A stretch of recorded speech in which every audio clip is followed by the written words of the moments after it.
for today's mini vlog.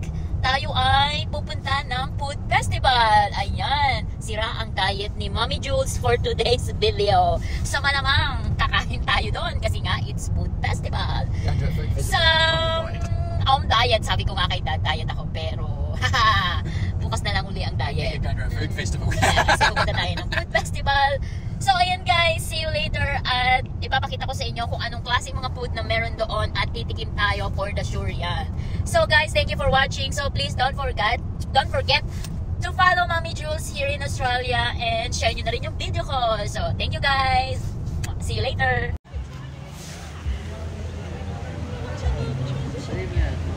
Yeah, just that one.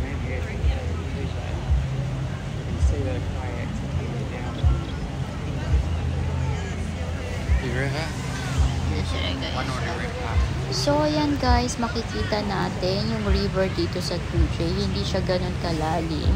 At ang event pala dito na nagaganap is Avon Descent. So last year, gananap yung Avon Descent. Meron silang speedboat. And now, kayak lang ang meron kasi nga so sobrang babaw ng tubig. Hindi nila pwedeng gawin yung speedboat. So ayan guys, nakikita nyo yung mga kalahok sa palaro ni ngayon.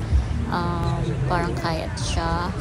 Kayat nga talaga, kayat racing. So ayan guys, nag-video lang ako ng mga ilan kasi nga tanghali na rin kami pumunta dito sa Tujay para manood ng event. So ayan guys, yung iba may couples, meron din single na mga kasali sa patimpalak. I want to have some videos on you girls. At syempre, naupo lang kami dito banda sa gilid sa hello guys, good morning. So nandito kami park ngayon para makita sa namin Malaysian barbecue yung and event fried chicken. na yan. Ito yung in-order At syempre, hindi mawawala yung kainan. Ayan, So ito yun guys, nagpa-picture pala ako dito sa dalawang girl na ito. Masarap Hindi ko alam siya, kung meron anong silang tawag free sa drinks kanila. kanina. And then, syempre, tikim na tayo ng food. Ito yung napili namin guys kasi mukhang masarap siya at nag-free taste na rin kami dyan. So, ayan, ang sarap ng luto nila para Malaysians barbecue and fried chicken. So, ito na po yung in-order namin for 23 bucks and 18 bucks. So, masarap siya. Hindi siya nakakaumay. So, ayan, enjoy na naman si Mommy Jules sa pagkain. Ayan, food is life. Talagang sira ang diet ko for today's video. And it's okay kasi naman, sulit naman talaga yung binayad ko at fresh. Yung chicken, hindi siya yung naluto or niluto uli. Fresh talaga yung chicken at juicy yung pagkakaluto ng fried chicken. So, yun guys, maraming salamat po sa pag-watch ng aking mini vlog for today's videos.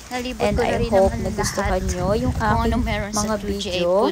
At so, see you soon! Na rin tayo. So, ayan guys. Thank you for watching. Hope you like my videos. And don't forget to like and subscribe. And comment down below. So, see you on my next vlog. Bye guys. Thank you so much. So, ayan guys. Thank you for watching. At pauwi na rin kami. Magpapafuel lang kami dito sa town.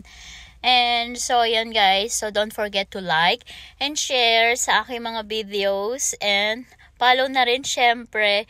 So, see you on my next mini vlog. So, God bless you all. Thank you God for more blessing. Bye. Bye-bye.